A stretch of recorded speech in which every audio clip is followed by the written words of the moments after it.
Vous êtes dans la deuxième partie d'Episnokis à l'INDIECADE Europe. Si vous voulez voir la première partie, cliquez ici. Sinon, c'est reparti. Ministry of Broadcast, that's the name of the studio.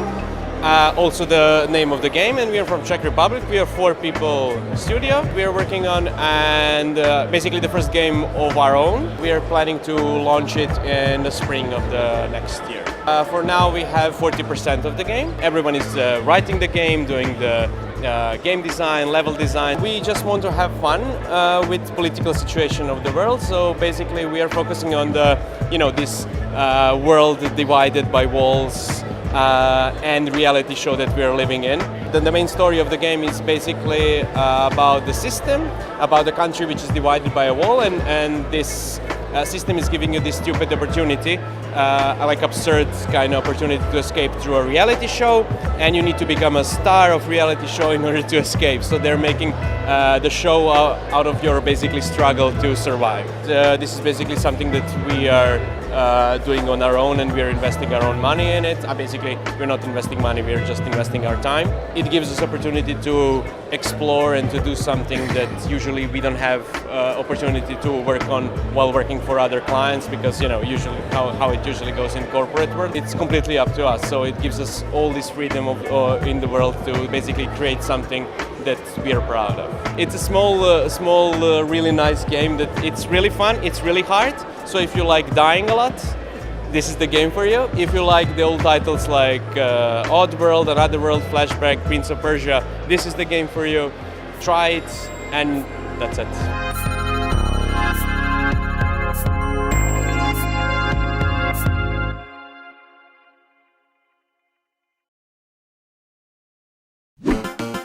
I am a creative director of a small studio from Italy called Studio Evil, as you can see.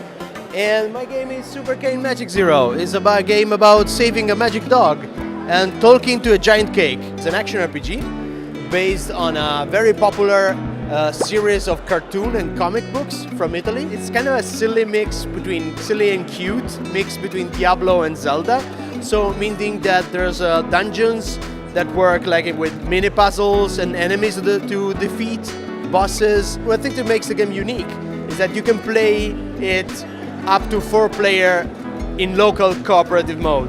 So you can it's like a couch game with a gigantic action RPG inside of it. And but to give the players the ability to play also be quick matches.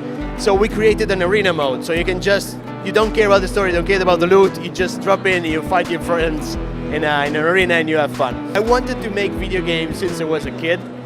I was a kid in the early 90s, okay? And so I went around in my school, I was like, hey, I want to make games. And they were like, what? And how do we do that? I can draw. And I'm like, cool.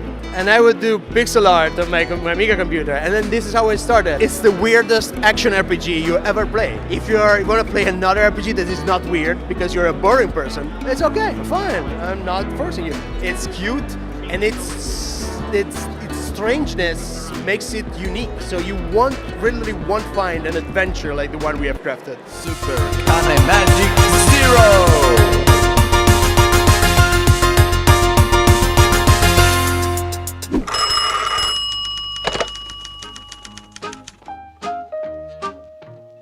Machina, c'est un jeu sur mobile et tablette. C'est un jeu un peu de point and click, narratif. On va découvrir la journée d'un corps humain, mais un corps humain représenté comme une machine. Notre présentation, on l'a emprunté de Fritz Kahn. C'est un médecin allemand des années 20, années 30. En gros, ce qu'il voulait faire, c'était donner au public une plus grande compréhension de la médecine, qui à l'époque était pas très bien connue. Et il a fait appel à des illustrateurs, et notamment en représentant le corps humain comme une machine industrielle. Ça nous a pris 2 ans et demi, ce qui est assez long pour un jeu indépendant. Pourquoi? Parce qu'on a eu un certain nombre de resets, de reboots entre les niveaux. Il y a 1 an, on avait une narration qui était totalement différente, et c'était une narration qui était peut-être un peu plus sérieuse et un peu plus compliquée à raconter, à bien raconter. Donc on a choisi quelque chose de plus léger qui nous a permis de faire beaucoup plus d'humour dans le jeu. Moi j'ai travaillé sur Machina pendant que j'étais en alternance. On voit plus du gameplay original dans les jeux indépendants que dans les AAA. c'est ce que j'aime faire en tant que programmeur. J'ai fait un stage de 6 mois dans une entreprise que je nommerai pas évidemment, qui faisait des tests de jeux mobiles, mais juste des tests, est-ce qu'ils fonctionnaient? Et du coup, on arrivait à tester 50-60 jeux par jour. C'était très démoralisant de voir la qualité globale des jeux mobiles. C'était assez triste. Et moi, personnellement, je suis assez content d'avoir travaillé sur un jeu mobile qui se démarque un peu des autres et qui a une vraie intention culturelle.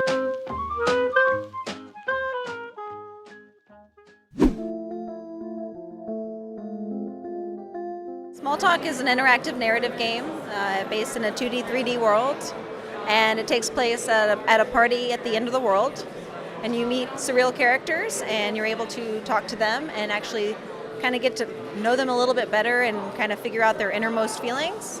And with some of them, you're actually able to go and transport inside of their minds and experience like what they really might be going. It's more of wanting to provide an opportunity for players to kind of have an experience that is where they're able to relate to some things that maybe they've gone through, difficult times or anxieties, and so it's more of an experiential kind of thing than necessarily like an allegory or something that's trying to get a particular point across. We could just pick up Unity and start making art and putting it in there, and then the game was pretty much just like kind of ready to go, and we could actually work on it there through that, and it was free and it was really easy to do. It's a great opportunity to be able to be creative and kind of be a little bit more expressive than, especially more of larger game studios and something like that where you might not have that opportunity. I think that's kind of it. It's just like hoping that it can be a way that people can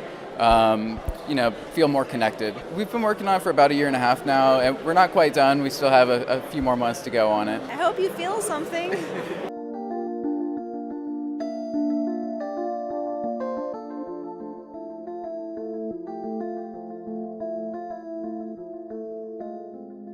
Que retenir de cette journée à l'INDIECADE? J'ai découvert de nouvelles manières de jouer et de percevoir le jeu. J'ai traversé un panel d'émotions et j'ai rencontré des gens incroyables et passionnés. Des gens qui ont mis leur cœur et leur énergie à créer pour nous faire ressentir ces émotions et cette joie de jouer autrement. Et c'est ça la force du jeu vidéo indépendant.